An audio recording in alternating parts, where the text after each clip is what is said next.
Hi, I'm Chuck Colson with this week's 2-Minute Warning. A few weeks ago, part one of the film adaptation of Ayn Rand's Atlas Shrugged opened in theaters.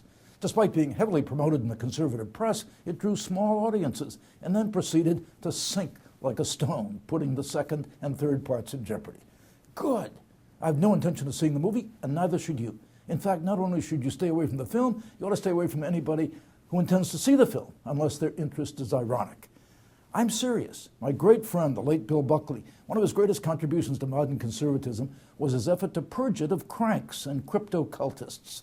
And for Buckley, Ayn Rand and her followers certainly fit that description. Whittaker Chambers' legendary review of Atlas Shrugged starts with a simple observation.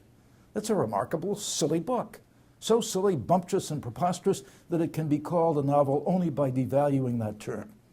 Chambers knew, however, that Ayn Rand's offense went far beyond a bad novelist. The real problem was with the worldview those novels and Rand's other writings sought to inculcate in her readers. Her novels were tracks for what Chambers called a forthright philosophic materialism.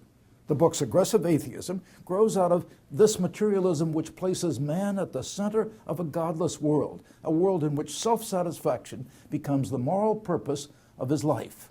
It's hard for me to imagine a worldview more antithetical to Christianity. Also difficult to imagine a more juvenile one.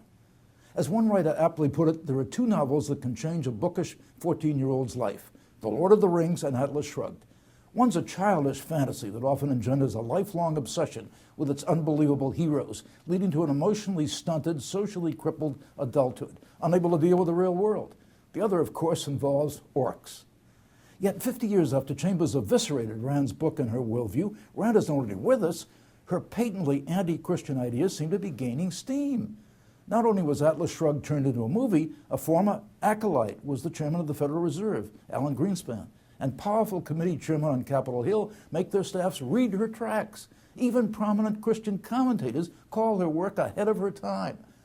Look, folks, don't be fooled by Rand's phony conservatism or by her followers that claim to be true conservatives.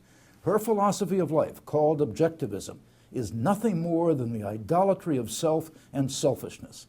That's the antithesis of Christianity. Like I've told you many times, I'm a conservative, and as a conservative, I believe that a sound view of life rests on revealed truth and the wisdom of our forebears, things Rand despised. Make no mistake, I have no love for big government, but there are far better ways to critique it than Rand's kind of godless nonsense, especially for Christians.